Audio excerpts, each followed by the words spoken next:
But the main purpose of this video is to discuss my initial thoughts on the Intergovernmental Panel on Climate Change 1.5 degrees Celsius report that was just released a few days ago.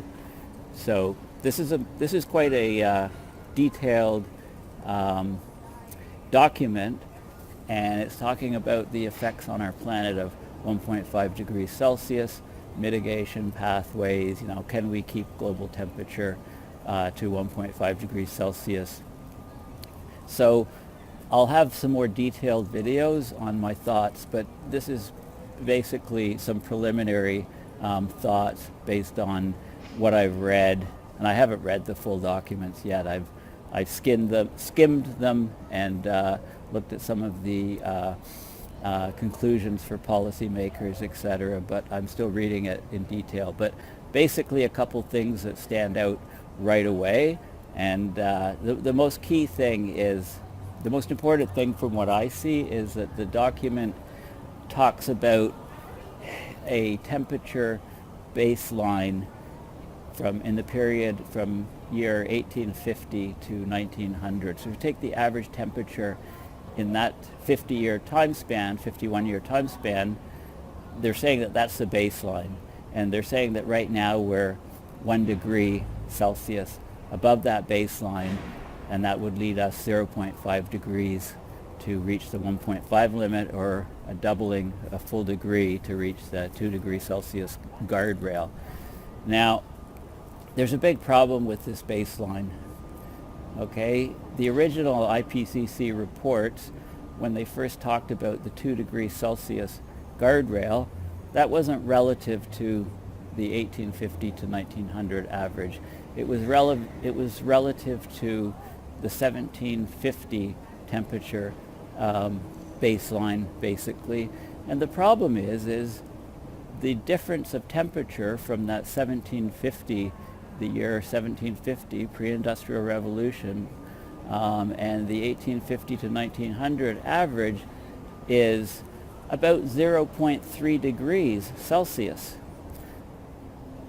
Okay, so that means instead of being at 1 degree above the 1750 number, we're 1.3 degrees above the 1750 number. Now, there's even some controversy in how accurate that 0.3 degrees Celsius number is. And in fact, in the report that was just released, that temperature difference was given as anywhere from 0 to 0.2 degrees Celsius.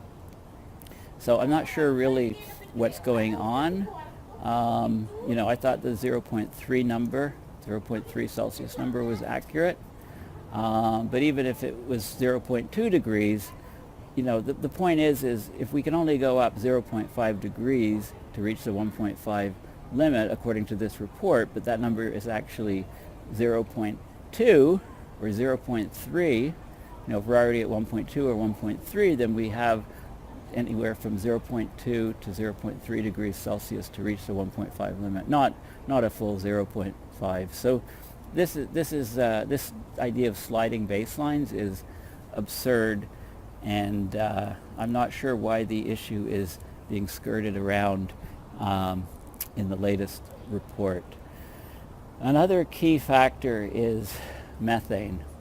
Okay, the IPCC reports up to now have all indicated that methane isn't going to be a real problem, isn't going to have a large enough effect to warm climate up until the year 2100 or so. That's been the assumption all along, and that comes from computer models, and that's an invalid or erroneous assumption. We see increasing levels of methane coming up from various sources, including the Arctic permafrost, both permafrost on the land thawing out and permafrost on the ocean floor thawing out.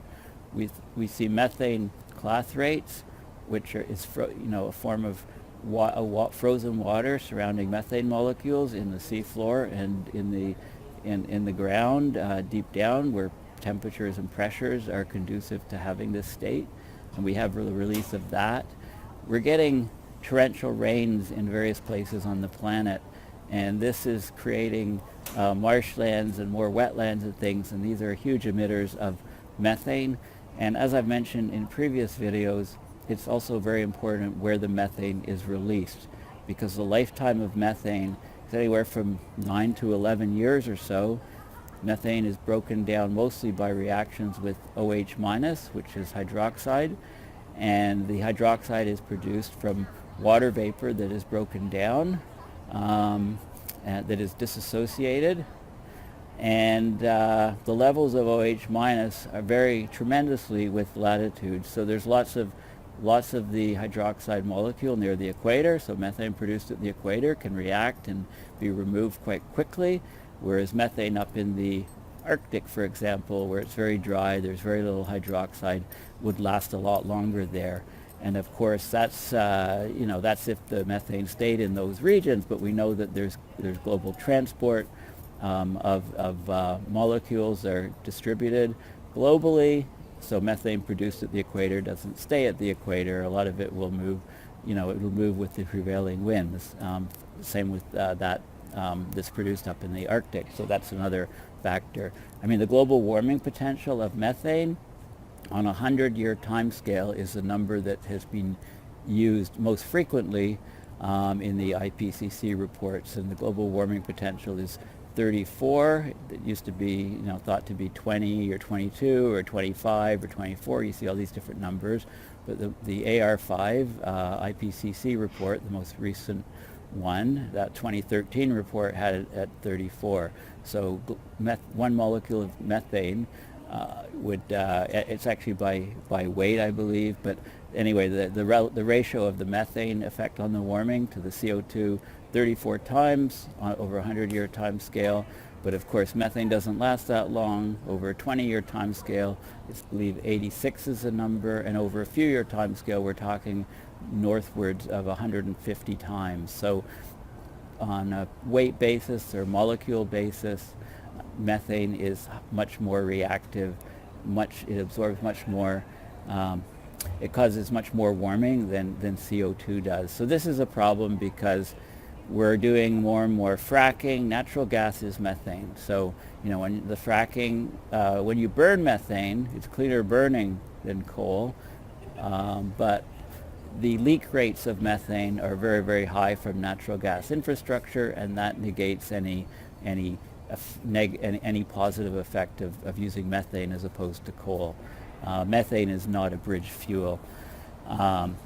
So methane is pretty much discounted in all of these IPCC reports. Methane and nitrous oxide are mentioned in this one, but not enough. But mostly it's the potential for feedbacks, huge feedbacks that make the climate system very precarious and very unstable and very sensitive to having massive changes. The problem is I have problems with reports that say we have 12 years or 10 years to do something.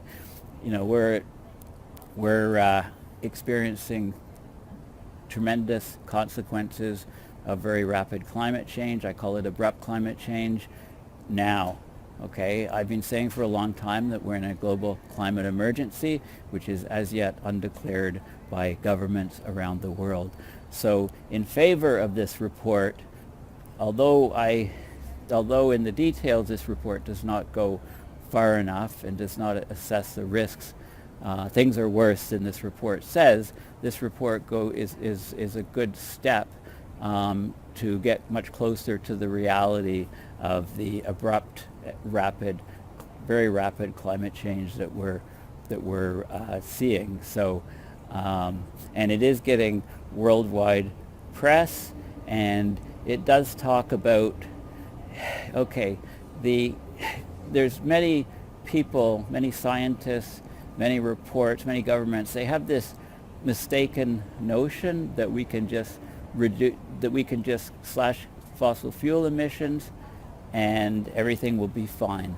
The problem is that CO2 stays in the atmosphere for tremendously long periods of time. In fact, something like half of it remains after even 1,000 years. So if we were to completely stop the production of CO2, the lifetime is approaching 1,000 years. It will take a long time for the present CO2 levels to decrease. So slashing emissions is not enough. So we need to, and I've talked about the three-legged bar stool idea for many years, where we need to slash fossil fuel emissions. We need to extract CO2 out of the atmosphere, use carbon dioxide removal or CDR methods to lower carbon dioxide levels in the atmosphere, and we also need to deploy solar radiation management techniques to specifically cool the planet, to buy us time to do these other things, because the danger is as the planet continues to warm, the natural sinks for CO2 and for other greenhouse gases on the planet decrease. They become less effective. They don't absorb as much CO2. So we have a dangerous situation where the CO2 emissions can swamp out the natural sinks.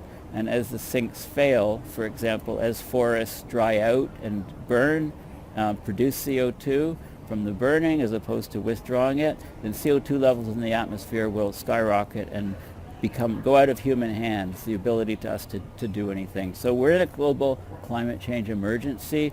The report needs to say that. Thank you.